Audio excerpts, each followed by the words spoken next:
Hi friends, welcome to ரசாத்தி சமையல் and vlog. இன்றைக்கி நம்ம சேனலில் சூப்பரான இது வரைக்கும் யாருமே சொல்லாத புத்தம் புதிய கிச்சன் டிப்ஸ் தான் பார்க்க போகிறோம். ஒருவேளை உங்களுக்கு ஆல்ரெடி தெரிஞ்சிருக்கலாம், தெரியாதவங்களுக்காக இந்த பதிவு. இப்போ நம்மளோட ஃபர்ஸ்ட் டிப் என்னன்னு பார்த்தீங்கன்னா, கேரட் பீட்ரூட்டு வாங்கிட்டு வந்து கொஞ்சம் நாள்லேயே பார்த்திங்கன்னா நமக்கு வந்து வளவலன்னு ஆகிடும், ஒரு மாதிரி அது சுருங்கிடும். அந்த மாதிரி ஆனால் கூட அதை எப்படி நம்ம ஃப்ரெஷ்ஷாக திரும்ப மாற்றலாம் அப்படின்ற டிப்ஸ் தான். இப்போது கேரட்டு பீட்ரூட்டையும் நீங்கள் தோல் சீவியும் எடுத்துக்கலாம், இல்லை சீவாமல் கூட இந்த மாதிரி தண்ணியில் ஒரு அரை மணி நேரத்துக்கு நம்ம போட்டு வச்சிட்டோன்னு பார்த்தீங்கன்னா உங்களுக்கு வந்து கேரட்டும் பீட்ரூட்டும் உங்களுக்கு நல்லா ஃப்ரெஷ்ஷாக ஸ்டிப்பாக ஆகிடும். கண்டிப்பாக இந்த டிப்ஸை ஃபாலோ பண்ணி பாருங்கள். அதாவது வதங்கி போனால் கேரட்டு பீட்ரூட் கூட திரும்ப ஃப்ரெஷ் ஆகிடும். ஃபஸ்ட்டு பாருங்கள், நான் கேரட் போட்டேன். இப்போ வந்து பீட்ரூட்டை ரெண்டாக நறுக்கி போட்டிருக்கேன். நீங்கள் அப்படியே தோல் எடுக்காமல் கூட தண்ணி முங்குற அளவுக்கு நீங்கள் போட்டு வச்சுக்கலாம். தண்ணி முங்குற அளவுக்கு போட்டிங்கன்னா ஒரு அரை மணி நேரம் போதும். கண்டிப்பாக வதங்கி போன காய்கறி கூட உங்களுக்கு நல்லா ஃப்ரெஷ்ஷாக இருக்கும். இப்போது இந்த மாதிரி ஃப்ரெஷ்ஷாக ஆனதுக்கப்புறம் நமக்கு பார்த்திங்கன்னா கேரட்டும் பீட்ரூட்டும் துருவுறதுக்கு நல்லா ஈஸியாக இருக்கும். ஆனால் வதங்கியிருக்கிற கேரட்டை வந்து நம்மளால் துருவுறது கொஞ்சம் கஷ்டம். இந்த மாதிரி இருக்கும்போது நம்ம துருவணும்னா நல்லா ஈஸியாக எல்லாமே க்ளீனாக நம்ம துருவி எடுத்துக்கலாம். பாருங்கள், நானும் இப்போ நல்லா துருவி எடுத்துருக்கேன். ஈஸியாக சட்டுன்னு கூட நமக்கு வேலை முடிஞ்சிடும்.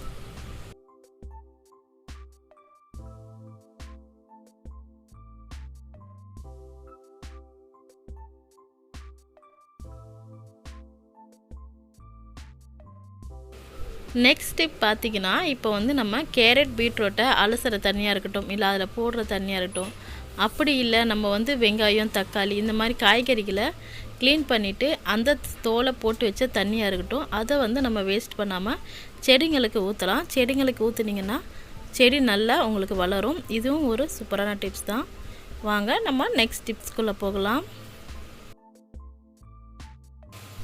நெக்ஸ்ட் டிப் பார்த்திங்கன்னா, மீன் வந்து எப்படி நல்லா மொறுமொறுன்னு வறுக்கலாம் அப்படின்ட்டு தாங்க நம்ம பார்க்க போகிறோம்.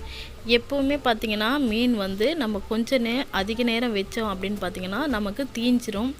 கொஞ்சம் சீக்கிரமாக எடுத்துட்டாலும் நமக்கு வந்து மசாலா பச்சையாகவே இருக்கும். அந்த மாதிரி இல்லாமல் நல்லா ஃப்ளேவர்ஃபுல்லாகவும் நல்ல மொறுமொறுன்னு கிறிஸ்பியாக எப்படி மீன் வறுக்கலாம் அப்படின்ட்டு பார்க்கலாம். இப்போ பார்த்திங்கன்னா நம்ம எப்போவும் நீங்கள் எப்படி போடுவீங்களோ மசாலா அந்த மாதிரி எல்லா மசாலாவும் சேர்த்துக்கோங்க. நான் வந்து பார்த்திங்கன்னா உப்பு, மஞ்சத்தூள், மிளகாத்தூள் சேர்த்துருக்கேன். அது கூடயே கொஞ்சமாக இஞ்சி பூண்டு விழுது சேர்த்துட்டு இந்த மாதிரி 2 கொத்து கருவேப்பிலையை சேர்த்துக்கிறேன். கருவேப்பிலை சேர்க்கும் போது பார்த்திங்கன்னா நமக்கு வந்து மீனுக்குள்ளே அந்த ஃப்ளேவர் நல்லா இறங்கும். அடுத்து பார்த்திங்கன்னா நம்ம இதை தவாவில் போட்டு வறுக்கும்போது கருவேப்பிலை இருக்கிறதால நமக்கு சீக்கிரமாக தீயாது. மீன் நல்லா நின்று நிதானமாக முறுவலாக வரும். இந்த டிப்ஸை ஃபாலோ பண்ணி பாருங்கள். நெக்ஸ்ட் டைம் மீன் பொரிக்கும்போது கூட கொஞ்சமாக கருவேப்பிலை சேர்த்துக்கிட்டிங்க அப்படின்னா ஃப்ளேவராகவும் இருக்கும், அதே சமயம் சீக்கிரம் உங்களுக்கு கரிஞ்சி போகாது. அதனால் நெக்ஸ்ட் டைம் நீங்கள் எப்போ மீன் வறுத்தாலும் கூட கொஞ்சமாக கருவேப்பிலை சேர்த்துக்கோங்க. கருவேப்பிலை இல்லாத பட்சத்தில் கொத்தமல்லி கூட சேர்த்துக்கலாம். அதுவும் பார்த்திங்கன்னா நல்லா ஃப்ளேவராகவே இருக்கும். நமக்கு இந்த மாதிரி சீக்கிரமாக மீன் கருகாமல் நல்லா சிம்மில் நின்று நிதானமாக வறுபடுற அளவுக்கு இருக்கும். அதே சமயத்தில் டேஸ்ட்டும் நல்லாயிருக்கும். கண்டிப்பாக இந்த மெத்தடை ட்ரை பண்ணி பாருங்கள். இந்த டிப்ஸ் உங்களுக்கு பிடிச்சதுன்னா மறக்காமல் நம்ம வீடியோக்கு ஒரு லைக் பண்ணிக்கோங்க. இது வரைக்கும் சப்ஸ்கிரைப் பண்ணாமல் இருந்தால் நம்ம சேனலுக்கு சப்ஸ்கிரைப் பண்ணிக்கோங்க. அப்படியே பக்கத்தில் இருக்கிற மணி பெல் ஐக்கானையும் கிளிக் பண்ணிக்கோங்க. நெக்ஸ்ட் டிப்குள்ளே போகலாம். இந்த டிப்ஸ் வந்து பார்த்திங்கன்னா பிகினர்ஸ்க்கு யாருக்கும் அந்தளவுக்கு தெரிஞ்சிருக்க வாய்ப்பில்லை, ஆனால் அடிக்கடி செய்கிறவங்களுக்கு நல்லாவே தெரியும். இப்போ பார்த்திங்கன்னா நம்ம எப்போ எறா செஞ்சாலுமே கொஞ்சம் அதிக நேரம் வெந்துருச்சுன்னா அது ஒரு மாதிரி லப்பர் மாதிரி இருக்கும்.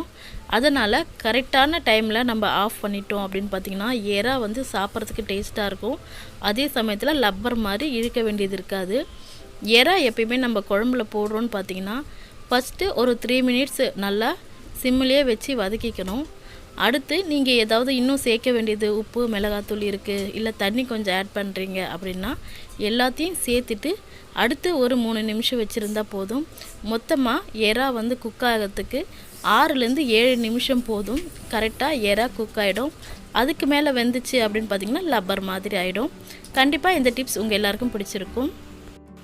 கண்டிப்பாக இந்த டிப்ஸ் எல்லாம் பிடிச்சிருக்குன்னு நினைக்கிறேன். பிடிச்சிருந்தா மறக்காமல் லைக் பண்ணிக்கோங்க. உங்கள் ஃப்ரெண்ட்ஸ் அண்ட் ஃபேமிலி கூட ஷேர் பண்ணிக்கோங்க. அடுத்து நெக்ஸ்ட் டிப் பார்க்கலாம். இப்போ பார்த்திங்கன்னா நம்ம வந்து ஹெல்த்தியாக கீரையில் தாங்க ஒரு டிப்ஸ் பார்க்க போகிறோம். கீரை எப்போ செஞ்சாலுமே பார்த்திங்கன்னா ஒரு கரும் பச்சையில் இருக்கும். அந்த மாதிரி இல்லாமல் கீரை வந்து நம்ம எந்த கலரில் நம்ம கீரை கிள்றோமோ அதே கலர்லேயே நம்ம குழம்பு வைக்கலாம். அதுக்கு வந்து ஒரு சூப்பரான டிப்ஸ் பார்க்கலாம். இப்போ பார்த்திங்கன்னா நான் வந்து கீரையில் வெங்காயம், தக்காளி, பச்சை மிளகாய், சீரகம் எல்லாத்தையுமே சேர்த்துருக்கேன். சேர்த்துட்டு கீரையை நல்லா அலசி எடுத்துட்டு கீரையும் சேர்த்தாச்சு. இப்போ பார்த்திங்கன்னா கீரை வந்து நல்லா கொதிச்சிட்ருக்கு. ஆனால் கீரை வேகும்போது பார்த்திங்கன்னா எல்லாருமே நம்ம மூடி போட்டு தான் சமைப்போம். ஆனால் கீரை மட்டும் மூடி போடாமல் இந்த மாதிரி நீங்கள் குக் பண்ணிங்கன்னா கீரை நம்ம எந்த கலரில் போடுறோமோ குழம்பும் நமக்கு அந்த கலரில் அப்படியே இருக்கும். நெக்ஸ்ட் டைம் நீங்கள் கீரை சமைக்கும்போது மூடி போடாமல் சமைச்சு பாருங்கள். கீரை நல்லா ஃப்ரெஷ்ஷாகவே உங்களுக்கு அதே கலர்லேயே இருக்கும் குழம்பு கூட. இந்த டிப்ஸ் கண்டிப்பாக எல்லாருக்கும் பிடிச்சிருக்குன்னு நினைக்கிறேன். பிடிச்சிருந்தா மறக்காமல் இந்த வீடியோக்கு ஒரு லைக் பண்ணிக்கோங்க. கண்டிப்பாக இந்த டிப்ஸை நீங்களும் ஃபாலோ பண்ணி பாருங்கள். நம்ம கீரை எந்த கலரில் வேக வச்சோமோ அதே கலர்லேயே குழம்பும் இருக்குது. இதை பார்க்கும்போதே உங்களுக்கும் தெரிஞ்சிருக்கும். இந்த வீடியோ உங்களுக்கு பிடிச்சதுன்னா மறக்காமல் லைக் பண்ணுங்கள், சப்ஸ்கிரைப் பண்ணுங்கள், உங்கள் ஃப்ரெண்ட்ஸ் அண்ட் ஃபேமிலி கூட ஷேர் பண்ணிக்கோ. இந்த டிப்ஸ் பார்த்திங்கன்னா ரேஷன் பருப்பு வாங்குகிற எல்லாருக்குமே ரொம்ப யூஸ்ஃபுல்லாக இருக்கும். நம்ம சாம்பார் வைக்கும்போது பார்த்திங்கன்னா பருப்பு வந்து சரியாக வேகலை, இல்லைன்னா சாம்பார் டேஸ்ட்டாக இல்லை அப்படின்னு வந்து ஃபீல் பண்ணுவாங்க.